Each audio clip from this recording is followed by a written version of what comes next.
Hello, welcome to the Music Lounge. First of all, I should say we have a very special guest with us today, someone who's been on previous episodes with us, Susan Natoli. Welcome back, Susan. Thank you. Good to see you. Being your very special guest. It's been too long. It has been too long. Yes. Guest that has an open invitation, and we love to do these hosts episodes with you. So hopefully we'll do more. But we have a good theme today, right, Perry? We do have a good theme today. We're going to talk about TRL, but we're going to talk about the TRL that doesn't get talked about very often. People know the Britneys and the NSYNCs and the Eminems who all had mega hits on TRL, and their videos were everywhere. But the flip side of that is there was a bunch of artists who big pushes from the labels behind the singles, behind the albums, behind the videos. They got premieres and promotions on TRL. They made the TRL countdown, and then nothing. Never heard from them again. No videos on the channel, no videos on TRL, no follow-up singles. It's weird. When we think about a one-hit wonder, those songs were massive during that period of time. Everywhere. Radio, MTV, videos, all of the award shows, performing, interviews. And then for some reason, they either can't follow up with a hit like that hit, or maybe they released their bigger hit too early, some mental block, or it could be the labels having other priorities and trying to sign other artists and ride this wave that wasn't really supposed to be. Yeah, and I mean, also, I think some of them were either at the tail end of a specific movement. So I think that also plays into it a little bit too. Yeah, but I also think that some artists just have one good hit in them. I mean, before TRL existed, remember Macarena? Yes. You know, that also was a huge dance sensation that people still do at weddings. Right. And that was a one-hit wonder before, we even had the TRL countdown. Yeah. I mean, and I think that TRL probably helped a bunch of these songs actually become radio hits. And honestly, I would suspect that some of these artists probably would never have even been heard from if it wasn't for MTV and TRL supporting them at the beginning. And it just goes to show how much MTV and TRL were really symbiotic with the labels too, because the labels would come in and say, this is a priority for us. Let's please give it as much love and attention as possible. And sometimes it just wouldn't even be something that the audience would be interested in. It would make the TRL countdown for a week or two, and then it would fall off and you just never heard from that person again. The power of MTV was to try and support these artists in as many places as you can, right? Try and use their music in music beds for shows, which we've seen. Try and book them for Buzzworthy on MTV, or let's start them as an MTVU artist and just let it grow through the various channels, hoping to get a VMA nomination or a performance, which some of these did, but then nothing, fell off. So a lot of these one-hit wonders are big songs today, even if they are 20 plus years old. You still hear them in bars and on radio and in playlists. It's crazy. I mean, one of the ones that I had put on my list was a song called Tipsy by Jaquan. Came out in 2004. Now, it did pretty well. It was on the TRL countdown. I know that he probably had some features on Sucker Free and other places on the channel. But there was never a follow-up until last year when Shaboozey, the country artist, sampled Tipsy for his song, a bar song, Tipsy, and it became a massive, massive worldwide hit. It topped both the pop 100 and the country top 100. Grammy nominated. Yeah. I mean, performance as well. Talk about, again, 20 years later, taking a song and turning it into another big hit, a bigger hit. than it Yeah. even was in the first place. So we've talked about Jaquan already. One of the artists that I was going to talk about was this band called the Click Five. They were on Lava Atlantic, came out in 2005. Their song was called Just the Girl. They were a sort of a power pop band out of Boston, but I think they were positioned by the label as more of a boy band. It was at the end of when you could break a new boy band, because it was Backstreet Boys were around, NSYNC was around, 98 Degrees was around. These were boy bands that were playing instruments now, right? Yes. So if you watch the That was the video, transition. yeah, if you watch the video, they do play all their own instruments, but they're styled to look like, you know, early days Beatles or Dave Clark 5, where they've got the shag haircuts and the black suits and the white shirts and everything. And I know that MTV kind of got behind them. I think they may have even been a buzzworthy artist, but you know, they just couldn't sustain. It's funny. I was reading the Wikipedia page about the song, and they have a quote from then MTV Vice President of Music Amy Doyle saying, "I see disguises in their futures. The girls are going to go crazy for them." Which I don't think ever happened. It was interesting, again, that, you know, this was a band that MTV supported, that TRL supported, and you just never heard from them again.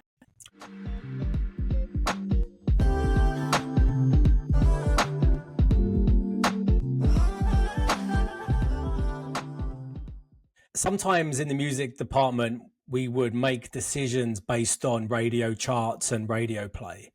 These were cases where we would step out in front and go on a gut to support these early bands. Right. After we put them through the ringer, give them as much love as we can, and support across multiple tempos. If there's nothing else happening outside of MTV, we kind of done our thing. That is true also. I mean, you can't sustain a career by MTV alone, I don't think. Like, you have to be able to break through to selling albums and to touring selling out a tour. Exactly. And, you know, Since we just touched on Lava Records, another one of their artists is Willa Ford. And remember, this was like 2001, and she had that song "I Want to Be Bad." It was so bad. Yeah, nailed it. But I remember MTV was investing with her. They brought Spring Break, and she performed during Spring Break. And then I remember afterwards, like, hanging out with her and like doing the whole club scene with her or whatever. And then poof, like, you never heard from her again. Like, she didn't exist again. I'm trying to remember when Napster became accessible to everybody, because I feel like there was a big shift with the labels once they started losing a lot of sales, because everybody was like illegally downloading songs.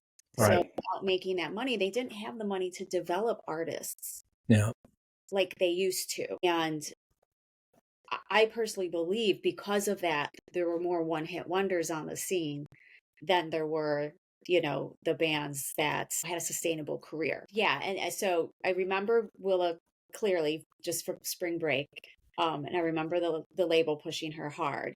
And then I also remember Crazy Town Butterfly. So this was really like late 90s. So this is like during the rave scene or whatever. Love that song. Was wearing like glitter and like had the butterfly clips in their hair and glow sticks. And he was the lead singer of Crazy Town, and they, you know, Butterfly was a big hit, but then Crazy Town never put out another popular song. But Shifty actually went on to perform another big hit, Starry Eyed Surprise. Was it Mark Ronson? that song was not just a hit. That was like a #1 hit on TRL. The band was there multiple times, I believe. The song was on the countdown for as long as I think a song can be on the countdown. I remember that MTV started to invest in them because it felt like this was a band that was going to have legs. It was going to be around for a while. I do think that he had some outside issues too that may have He prevented passed them. away, didn't he? In the He last... just passed away recently. Yeah. Yeah. I know that he was on multiple VH1 shows about rehab and things like that. You can't not hear that song today and remember what a big hit it was at the time. Yeah. Yeah. I was a massive fan of, bands like Cake and Sublime. And to me, that was the next level. If you're a fan of those bands, I wasn't into a lot of the emo Yellow Cards and the AFIs and even Blink, really. But this to me was a little edgy, but still pop, right?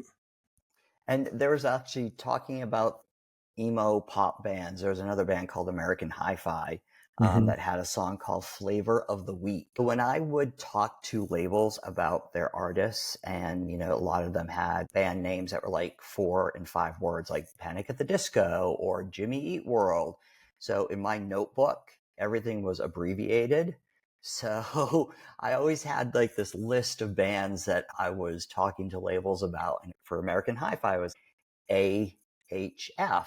And Right. so I just remember all these bands by their acronyms that I created for them. This was a fun song. And the video was really great too, because it was a takeoff of Heavy Metal Parking Lot. It's done really, really well. And then the band's performance is interspersed with that. But it's a super catchy song. And again, it was like, why did like a Blink-182 take off and this band didn't, when they were very similar in style, Right. and catchy, and good looking young guys that the girls could think were attractive. It's just quirks of the music business, I guess, where you can have one really massive single and then fall into obscurity for some reason.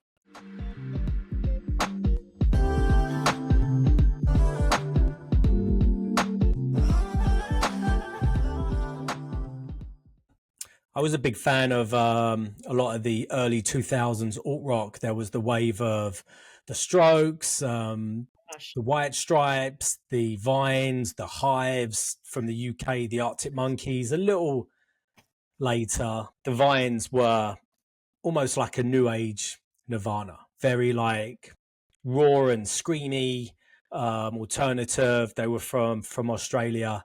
And I don't think they got any TRL support, but they were nominated for VMA's Breakthrough Artist, and I think that went to the White Stripes. And they did a performance at the VMAs, which was really cool. It was a battle of the band segment. Oh, I remember that. The Hives did a 2.5-minute song. Then they tossed to the Vines. They were probably in the same arena. It was Jet part of that also? I'm not that year, but I think okay. they did almost a round table kind of vibe. But I think this year was just those two. The Hives, coming from Sweden, very Mick Jagger-esque, did a great performance. The Vines I loved, but watching this video years later, it's like very, very screamy. I'm not sure I would be into them now as I was back then. Like, I was all about that kind of group of artists. Both got massive exposure on MTVU, on MTV2. I played them on MTV Hits because I got to do some playlist themes. So whether it was like an MTV2 alternative playlist on MTV Hits, and so for me it was a fun time. And that album I thought was great. Like, that wasn't for me a one song only artist. Like, I loved that whole album. They may not have had other singles, right? But after that album, they may have released one or two more, but nothing really happened after that. And I think one of the ways that MTV also supported a bunch of these artists was through Buzzworthy, Right. where they weren't necessarily getting played on TRL, but if we gave them buzzworthy designation, they got a lot of promotion across all the different channels and MTV.com. Right. And And they it was got, enough of a clip, not for it to seem a little bit edgy, but listening to like a 2.5 minute Vine song that may not go within the other videos MTV played, Buzzworthy was perfect because it was just enough of a segment, right? yeah. And speaking of that, I do remember that there was a group of like R&B or hip hop adjacent women in the early 2000s, like 2001, 2002, 2003, who I believe were all made buzzworthy. Artists like Blue Cantrell, Tweet. Before there was a Twitter, there was a Tweet. Truth Hurts, not the Lizzo song, but an artist by the name of Truth Yeah. Hurts, and Lumidee. I think most of these women were made buzzworthy by MTV, again, with the expectation that there was going to be follow-ups from them and bigger careers. Tweet was a protege of Missy Elliott.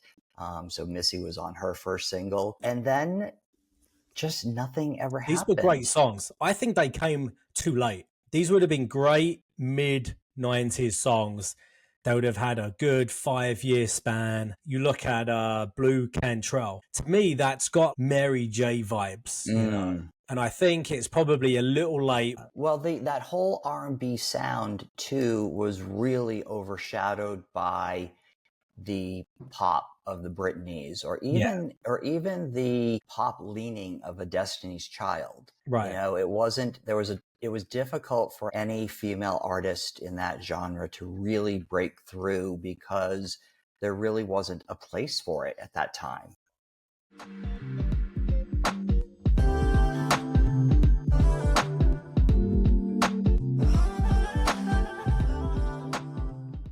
Another one artist that I think was a one-hit wonder, Peter, Bjorn, and John, with their song Young Folks, and animated, very basic video. But, you know, that was the start of a lot of these indie artists, and MTVU supported them. They had the power of Columbia behind them. Very low budget animated video. Don't recall any other songs, but that song, there's a whistle effect in it. That's still a big hit today. It didn't really grow outside of their indie vibe. So MTVU support, MTV2 hits because I could put it in my animated video block. I remember that we had in Vegas, it was either an MTVU or MTV2 stage like the day before the VMAs, and they performed there. Okay. It wasn't actually part of the show. They weren't they weren't doing the red carpet performances that they interspersed during the red carpet of the VMAs, but it was a showcase of like for MTVU or MTV2 artists specifically, you know, because when we were at the Palms, they had that big outdoor space that was next to the pool, and everyone was hanging out at the pool all day. I'm sure that there was some company that was sponsoring all of these performances too. I do remember them performing, and good for them that they got that exposure from being able to be VMAs adjacent. Some one-hit wonders actually had more than one song and still tour today, like The Darkness. Yep. You know, the big song that we supported was, you know, I Believe in a Thing Called Love. And then they had a couple other singles after that. I remember them coming into the studio. It might have been for MTV2, might have been for TRL, might have been for both. I know we had them in multiple times. It was the lead singer's Justin and his brother. I can't remember his brother's name. But very, very nice chaps, as they might say in England. Andrew, I don't know. I know that they still tour, and I know they still tour internationally because Aurora, like a couple years ago, was following them around Europe. Really? Yeah, like she became totally invested in The Darkness and started going to all their concerts. But it wasn't just Europe, like they were also touring around the States. So I still think they have like a really tight fan base. So I don't think you could really call them a one-hit wonder if like they're still touring and they're still making money. Yeah, I think when the audience only the broader audience only knows them by one song. You start to think of them as a one-hit wonder. Honestly, I can't tell you another video that MTV played from them other than that. You think there's any artists today that you think will be a one-hit wonder? Well, I think I don't know if you remember the Steve Lacy song "Bad Habit." That one yeah, seems to be a one hit to me, yeah. and that song is maybe 5 years old. He got tons of Grammy nominations off of that too, I remember. Yeah. Yeah. So I would put him on the one hit wonder list for 2035. Honestly, I mean, I don't know how Shabuzi follows up that song that he did with another equally Yeah. big song either. What it just about felt- Little Nas X? He had a couple big ones. You think he's going to continue? He looks like a one hit wonder, but we'll see. Well, no, I mean, because obviously he had, what is it called? Country Road was the Yeah, big with hit Billy Ray. with Billy Ray. Yeah. But then he did have some He follow-ups. had a I know couple that he more. won Yeah. like a year or two ago, he won Video of the Year at the VMAs, and it wasn't for that song. It was for Montero or something along those lines. I'm not sure. Yeah. I think he'll probably be one of those artists in 10 years that you go, whatever happened to? But I don't know if it's a one-hit wonder. The one artist though that I think was a one-hit wonder was Little Mama. She had a song called Lip Gloss. Yeah. But the interesting thing about that is she parlayed that into being on the judging panel for multiple or guest panel for multiple MTV shows. She was able to transition from being a music artist to being a personality. Right. And I think for a lot of people too, that I don't want to say that's their ultimate goal, but it's a way to keep your career going when the music business decides that they're done with you to an extent. I think she was another Columbia artist. Let's just blame the labels. It's Perry. I was going to bring up Vanilla Ice. Oh, I feel I'm dating myself. I know. Yeah. But one hit wonder, but still, Ice Ice Baby is huge. But now he hosts like home renovation shows. Yeah. Like he has a whole other career. He has figured out a way to continually reinvent him because I believe he went through a whole phase of being on VH1 reality shows also, just to kind of keep himself out there. Too, yeah. But not just VH1, like probably I can't recall, but like a Big Brother kind of thing, or in the last 5 years maybe he's been on. Yeah. So when did that song come out? Like in 88? Yeah. I mean, like it's still a banger. Like it's still. I have to play it for my daughter to see if she knows it. I bet she does. And I think like you ask any, I mean, I don't think it's just people like our age. I think if you say Vanilla Ice, like a lot of people are going to recognize one song. Recognize one song. Yeah. But they'll know it. They won't be like, what was the name of that song? They'll be like, yeah, Ice Ice Baby. Yeah. Well, I mean, and sort of throwing it back to the TRL era again, there was a WB show, and for people who remember that network, the WB, they had a show called Pop Stars where they were looking to create the next big girl group. And out of that came a group called Eden's Crush. And it was 4 women who could sing and dance and look great in sexy clothes and music videos. But one of the women who was discovered on that show was Nicole Scherzinger, who then went on to Pussycat Dolls and then had a solo career. But the interesting thing about her was that then she transitioned herself into a celebrity, somebody on the judging panel for the show where The Masked Singer that she was a judge for years. And then she kind of blew everybody's mind by showing up on Broadway doing Sunset Boulevard, and people are like, oh my God, she can actually sing. Like, she has this amazing voice that I just don't think people ever gave her an opportunity to showcase. And then she won the Tony this year for Best Actress. I mean, to go from Eden's Crush to, now 25 years later, winning a Tony on Broadway for Best Actress in a Musical, I think is a pretty good testament to someone who's a survivor in this business. And honestly, I don't think probably very many people remember Eden's Crush at all. I think they probably remember Pussycat Dolls because they had a few hits. Kudos to her for persevering all this time and finally, and she said this in an interview, she's like, I finally got people to believe in what I always believed in myself.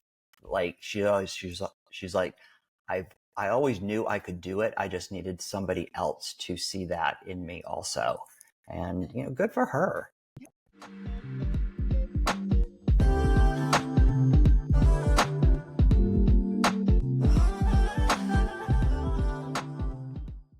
I'm going to bring one more band, which I think we talked about, Perry, Metro Station. Yes.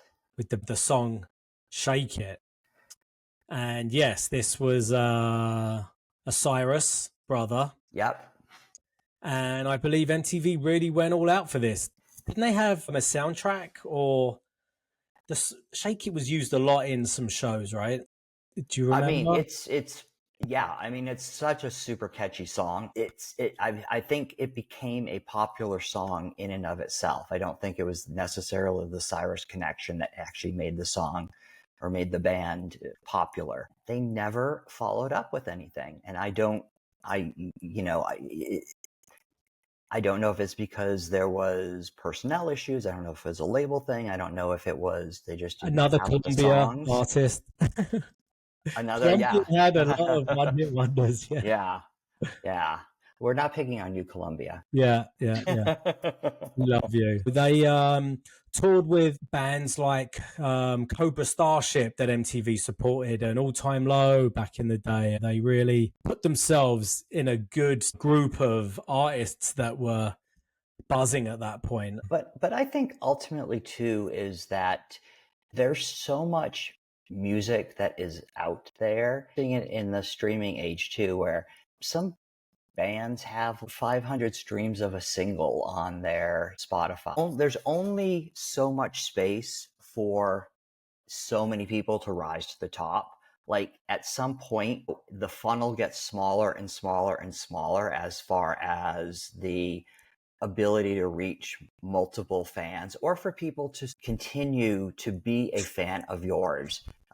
Because, fans are fickle too. I mean, if you don't have the song to follow up your first hit, they're gone. They're on to something else. They're back to the band that they loved before you, or they're on to somebody new. It's a tough business to really kind of continue to make a living in. Yeah.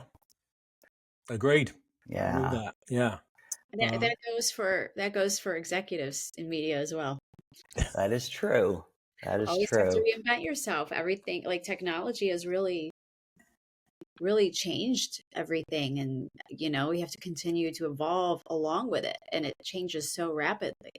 Well, it'll be interesting to see how AI sort of affects both the entertainment business at large and the music business specifically over the next couple of years.